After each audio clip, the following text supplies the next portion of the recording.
사도행전 26장 19절로 29절까지 말씀입니다.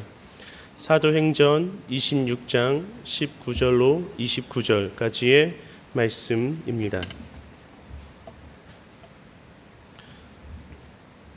사도행전 26장 19절에서 29절까지 말씀 함께 봉독하도록 하겠습니다. 아그리빠 왕이여, 그러므로 하늘에서 보이신 것을 내가 거스르지 아니하고 먼저 다메섹과 예루살렘에 있는 사람과 유대 온 땅과 이방인에게까지 회개하고 하나님께로 돌아와서 회개에 합당한 일을 하라 전함으로 유대인들이 성전에서 나를 잡아 죽이고자 하였으나 하나님의 도우심을 받아 내가 오늘까지 서서 높고 낮은 사람 앞에서 증언하는 것은 선지자들과 모세가 반드시 되리라고 말한 것밖에 없으니 곧 그리스도가 고난을 받으실 것과 죽은 자 가운데서 먼저 다시 살아나사 이스라엘과 이방인들에게 빛을 전하시리라 함이니이다 하니라. 바울이 이같이 변명하며 베스도가 크게 소리내어 이르되, 바울아, 내가 미쳤도다. 내 많은 학문이 너를 미치게 한다 하니, 바울이 이르되, 베스도 각하여, 내가 미친 것이 아니요 참되고 온전한 말을 하나이다. 왕께서는 이 일을 아시기로 내가 왕께 담대히 말하노니 이 일에 하나라도 아시지 못함이 없는 줄 믿나이다. 이 일은 한쪽 구석에서 행한 것이 아니니이다. 아그리빠 왕이여, 선지자들을 믿으시나이까? 믿으시는 줄 아나이다. 아그리빠가 바울에게 이르되, 내가 적은 말로 나를 권하여 그리스도인이 되게 하려 하는도다. 바울이 이르되, 말이 적으나 많으나 당신뿐만 아니라 오늘 내 말을 듣는 모든 사람도 다 이같이 결대외에는 나와 같이 되기를 하나님께 원하나이다 하니라. 한번 따라하겠습니다. 그리스도인의 자존심. 현대를 살아가는 모든 사람들은 다 나름대로의 자존심을 가지고 있습니다. 정치인은 정치가로서의 자존심이 있고, 사업은 사업가는 사업가로서의 자존심이 있습니다. 각자의 삶에서 자존심을 지켜가며 살아갑니다. 때로는 자신의 자존심을 지키기 위해서 많은 희생을 감수하기도 합니다. 근데 이 자존심을 국어사전에는 이렇게 말합니다. 제 몸을 굽히지 않고 스스로 높이는 마음가짐이다 라고 풀이하고 있습니다. 그래서 자존심이라는 것은 교만을 말하는 것이 아니라 자기 확립이며 자기 강조다라고 볼 수가 있습니다. 자, 그런데 자존심이 없는 곳에는요, 아첨과 굴복과 우상 숭배가 있음을 알 수 있습니다. 예를 들면 선거철이 되면 표를 얻기 위하여 그리스도인들이 절에 가서 예불을 드리거나 우상 숭배하는 타 종교인들과의 만남 속에서 그들이 요구하는 대로 우상 앞에 절을 하고 있다는 것이죠. 자, 이것은 자신의 자존심을 버리고 오직 권력을 쥐어보겠다라고 하는 속삼에서 나온 것들 아니겠습니까?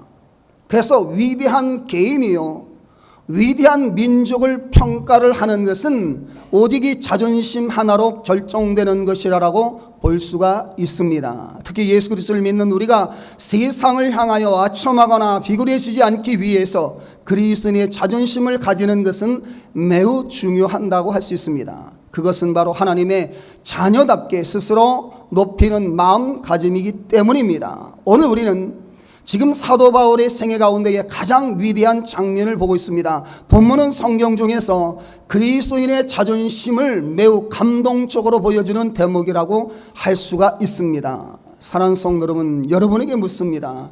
우리 그리스도인의 자존심은 과연 무엇입니까? 그것은 왕과 총독 그리고 많은 고관들 앞에서 쇠사슬에 묶인 두 팔을 들고 당당하게 말하는 바울의 태도에서 드러나는 것입니다. 여러분, 29절 말씀을 보면 바울이 이르되, 말이 적으나 많으나 당신뿐만이 아니라 오늘 내 말을 듣는 모든 사람들도 다 결박한 것 외에는 나와 같이 되기를 하나님께 원한다라고 말합니다. 아그리빠 왕에게 말한 이 바울의 한마디는 그리스도인의 자존심을 다른 말로는 더 이상 멋있게 표현할 수 없을 만큼 완벽하게 우리에게 보여주고 있습니다. 그러나 안타까운 것은 그리고 불행한 것은 교회 안에서는요, 왕자처럼 처신하다가도 세상에 나가면 거린처럼 행세하는 그리스도인들이 종종 있다는 것입니다. 자, 그렇다면 예수 믿는 우리가 어떻게 그리스도인의 그 자존심을 지키며 살아갈 수 있을까요? 먼저 우리는요, 사도 바울의 자존심을 보아야만 합니다. 본문 사도 바울은요, 동족인 유대인의 고소로 특별히 어떠한 혐의 없이 2년도록 가이사랴에 있는 로마 총독의 형무소에 갇혀 있었습니다.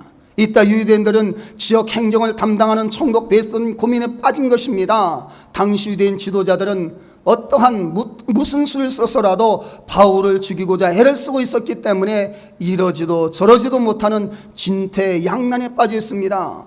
바울을 석방하자니 유대인의 감정을 건드리는 것 같고 그대로 가두어두자니 별다른 혐의를 찾기 어려웠기 때문입니다. 이런 상황을 직시한 사도 바울은 자신의 그 무죄를 주장하고 로마 황제로부터 직접 재판을 받기를 원하고 로마의 최고 법정에 상소를 하였습니다.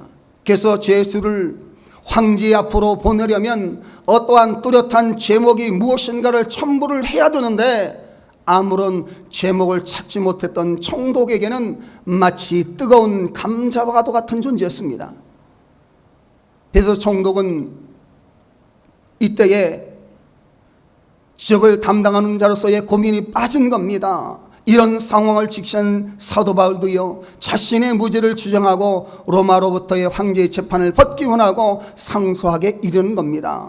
총독이 이렇게 아주 미묘한 정치적인 사건으로 고심하던 때에 팔레스타인 북부 지역의 통치자로 있었던 아그리빠 왕과 그의 누이 동생의 내방을 받게 된 것이 바로 조로의 기회라고 온 것입니다. 대성독은요, 이 좋은 기회를 놓치지 않고 왕과 함께 최종 결정을 내릴 작정으로 다시 공판을 열게 되었습니다. 이때 아그리빠가 바울에게 변명할 기회를 줍니다.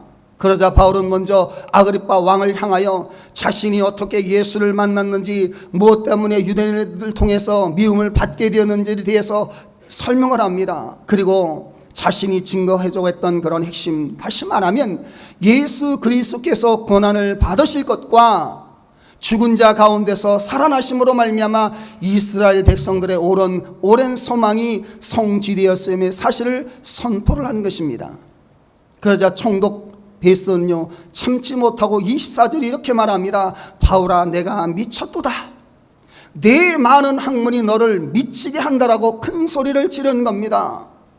왕의 이런 기세에도 사도 바울은 압도당하지 아니하고 오히려 더 당당하게 말합니다. 내가 미친 것이 아니고 참되고 온전한 말을 합니다라고 말합니다. 다시 말하면 당신은 선지자들을 믿으며 예수에 대한 이야기도 알고 있는 분이 아닙니까? 구약에서는 뭘 했습니까? 장차 인류의 구원자이신 하나님의 아들이 이 세상에 오셨을 때에 고난을 당한다라고 하지 않았습니까? 그리고 죽은 지 3일 만에 다시 살아나서 인류의 복음의 빛을 비추는 구원자가 되신다고 분명하게 선지를 통해서 예언해 주었습니다. 그 예언에 따라 예수님께서는 이 땅에 오셔서 죄인들을 용서해 주시려고 십자가에서 죽으셨습니다.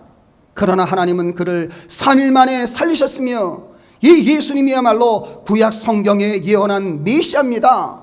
이 사실을 좀 더 논리적으로 생각해 보시면 제가 전하는 예수 그리스도가 인류의 구원자라고 하는 것을 조금 더 의심하지 아니하고 믿게 될 것입니다라고 말하고 있는 것입니다. 그러자 이 말을 들은 왕은 28절에 이렇게 말합니다. 바울에게 이르되 내가 적은 말로 나를 권하여 그리스도인이 되게 하려는도다. 내가 몇 마디의 웅변으로 나를 그리스도인으로 만들 수 있을 것 같으냐라고 하면서 멸시의 말을 하면서 비아냥대는 것입니다. 웬만한 사람 같으면 이 정도에서 그만 입을 다물고 물러났을 것입니다. 그러나 바울은 왕과 총독 그리고 많은 고관들 앞에서 쇠사슬에 묶인 두 팔을 들고 당당하게 말하면서 그리스도의 자존심을 드러내고 있습니다. 바울이 이르되 말이 적으나 많으나 당신뿐만이 아니라 오늘 내 말을 듣는 모든 사람들도 다 이렇게 결박된 것 외에는 나와 같이 되기를 원합니다라고 말하고 있는 겁니다. 아그리빠 왕이여, 당신은 나보다 나은 것이 없는 사람입니다. 인생의 승자처럼 생각되어집니까? 인생의 승자는 당신이 아니라 바로 납니다. 예수 없는 왕의 자리보다 예수 있는 죄수가 되는 것이 현명한 선택입니다. 당신도 나처럼 예수 믿고 구원 받으십시오. 나는 비록 죄 없이 죄수의 몸이 되었지만 당신에게 가지고 있는 것들 중에서 부러운 것은 전혀 없습니다라고 하는 것입니다. 여러분, 아그리빠 왕에게 말하고 있는 바울의 이 한마디는 말 그대로 그리스도인의 자존심을 다른 말로는 더 이상 멋지게 표현할 수 없을 만큼 완벽하게 보여주고 있는 것입니다. 여러분, 상상해 보십시오. 한 사람은 왕입니다. 그리고 한 사람은 죄수입니다. 화려한 자주색 왕복을 걸친 자와 새 고랑을 차고 냄새나는 죄수복을 입은 자가 지금 대면하고 있습니다. 왕의 곁에는 그의 누동생인 버니기가 번쩍거리는 보석으로 온몸을 치장을 하고 앉아 동정과 경멸에 가득 잠긴 눈초리로 바울을 내려다보고 있습니다. 그 옆에는 진홍색 정장을 차려입은 총독과 행정관리들, 그리고 로마 군대의 기라성 같은 장교들이 둘러앉아 있습니다. 세상적으로는 가장 화려한 신분 속에 속하는 그들이 권세와 부를 소유하고 인생을 즐기며 사는 자들입니다. 이 세상의 지혜를 그 누구보다도 많이 터득했다고 하는 자부하는 자로서 재판장의 분위기를 압도하고 있는 것입니다. 더욱이 아그리빠 왕과 버니게는요, 20대 중반을 넘지 않는 새파란 젊은이입니다. 바울은 이미 50대를 바라보는 장년입니다. 그들에 비해 너무 초라해 보이는 처짐에도 불구하고 바울은 기가 조금 꺾었다고 할지라도 이상할 것이 없는 그런 상황이었습니다. 그럼에도 불구하고 바울은 비굴합니까? 아닙니다. 바울은 왕을 부러워합니까? 그것도 아닙니다. 그렇다고 자기에 없는 것이 남에게 있을 때에 냉소하는 그런 병적인 그 무엇이 그에게 있습니까? 그것도 전혀 없습니다. 그는 끝까지 떳떳하고 의연했습니다. 사랑하는 성도 여러분, 무엇이 이렇게 바울의 대단한 자존심을 갖게 한 것일까요? 그리스도인의 자존심의 근원은 과연 어디 있는 것입니까? 둘째로 사도 바울의 자존심의 근원은 바로 예수 그리스도십니다. 바울이 이렇게 대단한 자존심을 가진 데에는 바로 그가 예수를 발견했다고 하는 중요한 사실이 숨겨 있습니다. 예수님을 알게 되자 그는 밑바닥부터 변화가 일어난 겁니다. 그것은 바로 가치관의 변화요, 패러다임, 즉 사고방식, 인식의 틀의 변화인 겁니다. 세상을 바라보는 눈, 사람을 바라보는 눈, 영화를 바라보는 일대 눈에 혁명이 일어난 것입니다. 예수님 때문에 일어난 변화입니다. 예수를 발견한 다음부터 그는 누구를 보아도 당신은 나와 같이 되었으면 좋겠다라고 하는 자존심을 가지고 그는 왕자처럼 살았지 사람을 부러워하는 거지처럼 살지 않았던 것입니다. 우리는 여기서 사도 바울이 어느 정도로 자존심이 대단한 사람인가를 성경 곳곳에서 우리는 발견할 수가 있습니다. 빌립보서 3장 17절에 보면 그는 이렇게 말합니다. 형제들아, 너희는 함께 나를 본받으라. 그리고 너희가 우리를 본받는 것처럼 그와 같이 행하는 자들을 눈여겨보라라고 말합니다.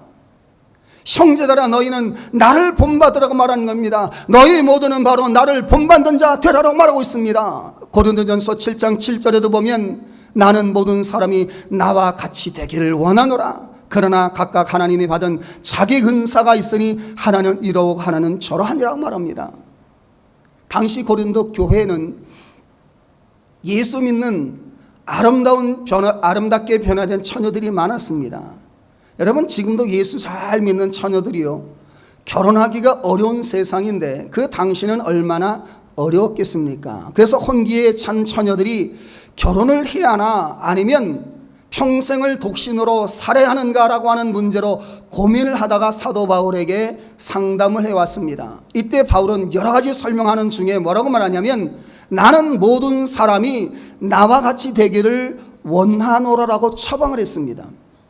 사도 바울은 결혼하지 아니하고 평생을 독신으로 살았습니다. 이제 그는 믿음 좋은 처녀들에게 할 수 있으면 자기같이 되기를 원한다라고 말하는 것입니다. 여러분, 얼마나 대단한 자존심이십니까? 여러분, 우리가 비록 그 수준에는 못 미친다 할지라도 예수 믿는 사람으로서 최소한의 자존심은 가져야만 합니다.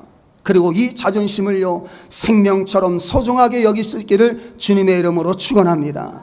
자, 그렇다면 세 번째로 오늘을 살아가는 우리가 바울과 같은 자존심을 가져야 하는 그 이유가 어디 있을까요? 그 이유는 대략 세 가지로 정리해 볼 수가 있는데, 그 첫째는요, 우리는 세상의 부귀 영화를 보는 시각이 달라졌기 때문입니다.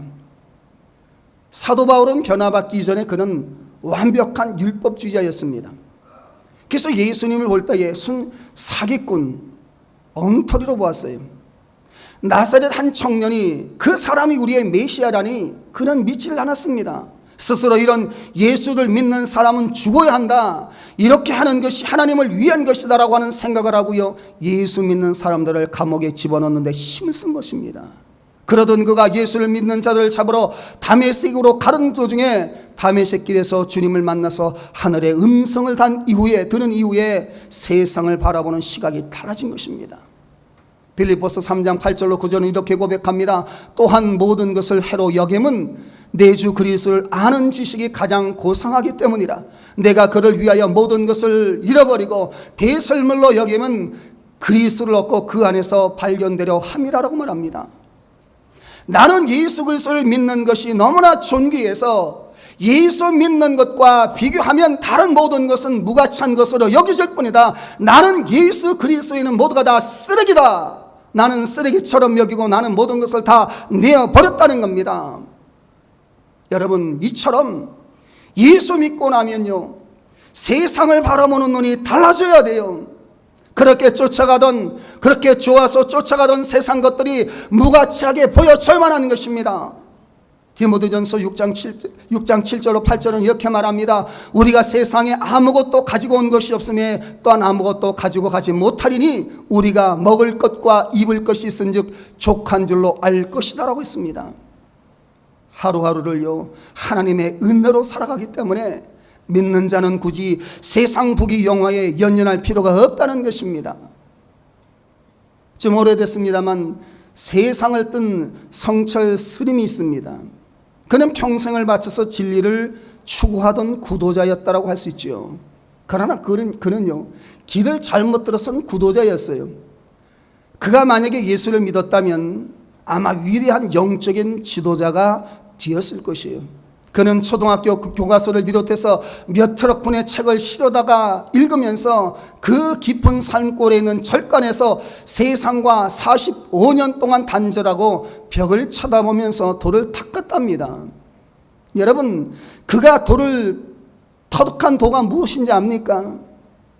한번 따라합시다. 산은 산이고 물은 물이다. 여러분, 40년 50년 동안 깨달은 것은 뭐냐? 결국 인생은 인생일 뿐 그 이상 아무것도 아니라는 그런 자각이었던 것입니다. 사랑하는 성도 여러분, 그런 깨달음은요, 반드시 돌을 터득해야만, 여러분, 돌을 닦아야만 터득되는 것일까요? 그렇지 않습니다. 프랑스 혁명이 일어났을 때에 당시 황제였던 루이 16세, 그의 왕비 마리 앙뚜아네트는요, 하루아침에 감옥에 갇혀서 죽을 날만 기다리고 있었습니다. 우리 16세는요, 언제 단두대에 끌려가 죽임을 당하게 될지 모르는 그런 불안한 날을 살아가면서 그는요, 이 손톱이 뭉개지는 것도 아랑곳하지 아니하고 벽에다가 이런 말을 썼다는 겁니다. 인생은 아무것도 아니다. 여러분, 하나님을 조금일지라도 모르는 사람일지라도요, 조금이나마 깨어있는 사람은요, 인생은 아무것도 아니며 부귀 영화는 한낱 헛개비와 같다는 것을 알 수 있어요. 그런데 문제는 그 사실을 알면서도요, 예수 믿지 않는 사람들은 부귀 영화를 기뻐해서 스스로 그 속에 깊이 빠져드는데 문제가 있다는 것입니다. 여러분, 오늘날 우리 사회를 보십시오. 정치나 경제나 사회 전반적인 모든 것을 보십시오. 한 사람 때문에 수백 명이 수장이 되었고, 한 사람의 살인 교사를 통해서 부자가 죽어가면서 남긴 그 장부를 통해서 정치, 경제, 검찰까지 뒤흔들고 있습니다. 어디 그뿐입니까? 개개인은 카드비 때문에, 경제적인 문제 때문에 자신의 목숨을 끊거나 부녀자를 납치해서 돈을 요구하는 그런 이후에 살인을 하고 있습니다. 여러분, 왜 이런 일들이 발생합니까? 그 이면에는요, 자신의 수입에 비해서 많은 지출을 원하기 때문입니다. 다시 말한다면 과소비가 부른 피해입니다. 여러분, 사람들이 왜 과소비합니까? 그들의 소망은 그것밖에 없기 때문입니다. 예수를 모르는 사람은요, 가장 가치 있고 영원한 것을 보는 눈이 없기 때문에 과소비를 일삼는 것입니다. 부귀 영화가 헛된 것인 줄 알지만 이것에라도 매어 달려있지 않으면 무슨 재미로 사느냐라고 하는 자주 섞인 소리를 하면서 거기에 목숨을 거는 거예요. 결국은 카드빚을 통해서 자살하거나 부녀를 납치하거나 아니면 정치계 저런 검찰 쪽에다가 돈을 주고서라도 문제를 해결하려고 하는 것이지요. 여러분, 그러나 예수 믿는 우리는요, 하느님을 통하여 부귀 영화가 얼마나 헛되고 인생이 얼마나 험한가를 분명하게 깨닫는 저와 여러분인 줄로 믿습니다. 사랑하는 여러분, 솔로몬은요, 전도서 2장 10절로 11절은 이렇게 말합니다. 무엇이든지 내 눈이 원하는 것을 내가 금하지 아니하며 무엇이든지 내 마음이 즐거워하는 것을 내가 막지 아니하였으니 이는 나의 모든 수고를 내 마음이 기뻐하였습니다. 이것이 나의 모든 수고로 말미암아 얻은 몫이로다. 그 후에 내가 생각해 본즉 네 손으로 한 모든 일과 내가 수고한 모든 것이 헛되어 바람을 잡는 것이며 해 아래서 무익한 것이다라고 말합니다. 그리고 3장 21절에서도 이렇게 말합니다. 인생들의 혼은 위로 올라가고 짐승의 혼은 땅으로 내려가는 줄 누가 알랴.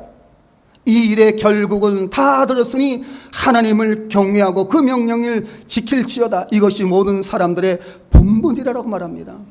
여러분, 솔로몬보다 승한 사람이 어디 있겠습니까? 솔로몬은 말 그대로 가진 것을 다 가진 사람입니다. 세상에서 모든 것을 가진 사람이 바로 솔로몬입니다. 하고 싶은 것을 다 해보았지요. 그러나 후에 보니까 그는 말합니다. 세상의 모든 것은 헛되다는 겁니다. 산은 산이고 물은 물로 끈한 것이 아니라 일시적인 것과 영원한 것, 우리가 이 땅에 살면서 마음을 주의할 할 것과 주지 말아야 할 것, 우리가 이 땅에 살면서 부러워할 것과 부러워하지 말 것을 말씀한 것이 바로 오늘 말씀인 줄로 믿습니다. 여러분, 그러므로 예수 그리스도를 믿는 성도는요, 세상을 보는 눈이 달라져야만 합니다. 헛된 것을 손에 쥐려고 아구다툼해서는 안 됩니다. 그래서 예수를 모른 채 헛된 것에 속해서 세월을 보내는 사람을 보면 상대방의 신분이 무엇이든 간에 당신도 나처럼 될 수 있다면 얼마나 좋겠습니까? 라고 말을 하는 저와 여러분 되어야만 될 줄로 믿습니다. 그리고 우리는요, 자존심을 가져야 하는 것은요, 세상 사람들이 갖지 못한 것을 가졌기 때문이에요. 예수 안에서 우리는요, 세상 사람들이 돈을 다 쏟아부어도 구할 수 없는 것들, 이미 세상에서 우리는 그것들을 누리고 있습니다. 로마서 14장 17절 말씀을 보면 하나님의 나라는 먹는 것과 마시는 것이 아니요 오직 성령 안에 있는 의와 평강과 희락이다라고 말했습니다. 우리 앞에 분에게 한번 물어봅시다. 당신은 기쁜 인생을 삽니까? 왜 대답이 없습니까? 여러분, 인생이 기쁩니까? 평강이 있습니까? 여러분, 하나님의 거룩한 의가 있습니까? 여러분, 하나님의 주시는 의와 평강과 희락이 있다면 여러분은 예수 안에서 자존심을 가진 분이신 줄로 믿습니다. 여러분, 예수 안에서 우리는요, 세상 사람들이 돈을 다 쏟아부어도 구할 수 없는 의와 평강과 희락이 우리는 주님 안에 있는 겁니다. 여러분, 우리 한번 본문으로 한번 돌아가 봅시다. 마시는 것, 먹는 문제를 놓고 볼 때에 사도 바울은요, 그리고 이 왕하고 어디 견딜 수 있겠습니까? 왕과 견딜 수 있는 사람은 천하에 어디 있겠어요? 그에 비해서 바울은 겨우 떡 한 조각으로 겨우 연명하는 죄수 신세 아닙니까? 하지만 하나님은 그에게 귀한 것을 주었습니다. 하나님의 의와 마음의 평강과 세상 사람들이 모르는 신학과 그 무엇에도 얽매이지 않는 그런 자유가 그것이었습니다. 오늘 본문에 나오는 이 아그리빠 17세 아그리빠 왕은요, 17살의 왕이 되어서 왕자를 유지하기 위해서 평생을 마음 졸이며 살아했던 사람입니다. 자신의 권자를 노려보는 듯한 사람이 있으면 중상모략을 해서라도 그를 제거해야만 겨우 마음을 놓을 수 있는 사람이었어요. 여러분, 이런 사람에게 어떠한 자유함이 있을까요? 어떤 대단한 기쁨이 있겠습니까? 번역이 역시 마찬가지입니다. 그는 왕의 누이 동생이었습니다. 이미 그는 몇 차례 결혼에 실패하고 돌아와서 오빠에게 얹혀 사는 그런 처지였습니다. 그 마음에 과연 평강이 있을까요? 왕비의 옷을 거치고 진수성찬을 먹는다라고 그 마음에 진정한 삶의 기쁨이 있었을까요? 더욱이 당시 세간에는요, 오빠인 그 아그리빠 왕과의 사이가 수상하다라고 하는 소문이 바닥에 퍼져 있었다고 합니다. 어디 그뿐입니까? 로마 황제가 여행을 왔을 때에 그를 유혹하여 황제의 정부로 들어가기까지 했습니다. 여러분, 이러한 여자가 자야 믿겠습니까? 사랑하는 성도 여러분, 지금 사도 바울은요, 예수는 믿지 않고 겉만 요란하게 꾸미는 이런 사람들을 볼 때에 자기에게 있는 이 놀라운 하나님의 축복들이 저들에게 없는 것을 알았습니다. 저들에게 하나님의 의와 평강과 희락이 없음을 알자 그들을 향하여 당신도 나와 같이 되기를 원합니다라고 소리를 지를 수가 있었던 것입니다. 여러분, 이것이 바로 그리스도인의 긍지입니다. 이것이 바로 그리스도인으로서의 자존심입니다. 사랑하는 여러분, 세상 기준으로 말하면 우리는 초라해 보일 수밖에 없는 존재입니다. 어떤 분은 나이가 많아서 소망이 없는 것처럼 보일 수 있습니다. 어떤 분은 새벽부터 밤까지 땀을 흘려 수고하지만 한평생 가난의 벽을 뛰어넘지 못하는 그런 절망과 답답함에 쌓여 있을지 모릅니다. 그럼에도 불구하고 우리는 세상 사람이 모르는 은혜, 곧 평안과 기쁨과 자유를 골고루 받았음을 고백할 수 있습니다. 한날의 괴로움은 그날의 족하니라. 또한 내일 일은 내일 염려할 것입니다. 우리는 모든 것이 주님의 손에 안에 있음을 믿기에 오늘도 내일에도 얽매이지 않는 자유가 있고 그 자유로 인하여 누리는 심령이 평안이 있기 때문인 줄 믿습니다. 여러분, 이것이 바로 바울이 긍지를 가지고 그들을 대면할 수 있었고 나처럼 되기를 바란다는 말을 담대하게 할 수 있었던 이유입니다. 그리고 그 세 번째는요, 예수 믿는 사람이 자존심을 가질 수 있는 것은 뭐냐? 내세 영원히 누릴 수 있는 영생을 소유하고 있기 때문입니다. 우리 옆에 분에게 영생을 소유한 당신입니다. 여러분, 영생을 소유할 수 있는 여러분인 줄로 믿습니다. 여러분, 요한복음 11장 25절 27절은 이렇게 말합니다. 예수께서 이르시되 나는 부활이요 생명이니 나를 믿는 자는 죽어도 살겠고 무릇 살아서 나를 믿는 자는 영원히 죽지 아니하리니 이것을 내가 믿느냐라고 할 때에 사도 바울은 이렇게 합니다. 이르되 주여 그러하오이다. 주는 그리스도시요 세상에 오시는 하나님 있는 줄 내가 믿습니다라고 하는 고백이 있죠. 여러분, 이러한 고백이 오늘 저와 여러분에게도 있는 줄 믿습니다. 그러나 여러분, 우리가 한 가지 더 알아야 할 것은 이 고백과 함께는 영생을 선물로 주셨다는 겁니다. 영생에 대하여 예수님은 이렇게 말씀하십니다. 사람이 만일 온 천하를 얻고도 제 목숨을 잃으면 무엇이 유익하리요? 사람이 무엇을 주고 제 목숨과 바꾸겠느냐? 이 말씀은요, 왕이 되어 한평생을 희락락하며 살았다 할지라도 영원히 사는 생명을 잃었다면 무슨 소용이 있겠느냐라고 하는 판문입니다. 또 세상의 모든 것을 잃어버렸다 할지라도 이 영생만 소유한다고 한다면 거지 나사로 같은 인생을 살지라도 후회할 일이 없다라고 하는 말씀입니다. 사랑하는 성도 여러분, 우리에게 영생은요 너무나 소중한 것입니다. 세상의 다른 것을 다 포기할지라도 이것만큼은 놓지 말아야만 합니다. 마태복음 13장 44절에 말합니다. 천국은 마치 밭에 감춘 보화 같으니 사람이 이를 발견한 후 숨겨두고 기뻐하며 돌아가서 자기의 소유를 다 팔아 그 밭을 샀느니라고 했습니다. 여러분, 그러므로 영생을 소유하지 못했다면 아그리빠 왕처럼 화려한 인생을 살았다 할지라도 영원토록 후회하는 패배자가 되어버리는 겁니다. 사는 성도 여러분, 어떠한 일이든 간에 끝이 중요합니다. 어떠한 일이든 간에 끝이 얼마나 중요합니까? 우리 스스로 알지 않습니까? 여러분, 영생의 문제에 있어서도 마찬가지예요. 영생을 얻었느냐 얻지 못했느냐에 따라 인생이 잘 살았느냐 잘못 살았느냐 하는 인생의 질이 결정되는 겁니다. 한 번 태어난 목숨은요 언젠가는 죽게 되어 있습니다.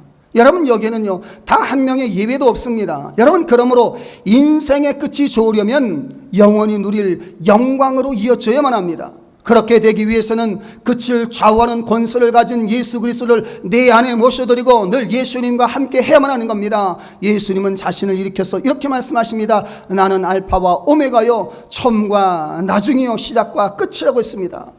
여러분, 그러므로 예수 그리스도를 믿고 오늘 이전에 나온 저와 여러분은 영생을 소유한 끝을 바로잡은 저와 여러분인 줄로 믿습니다.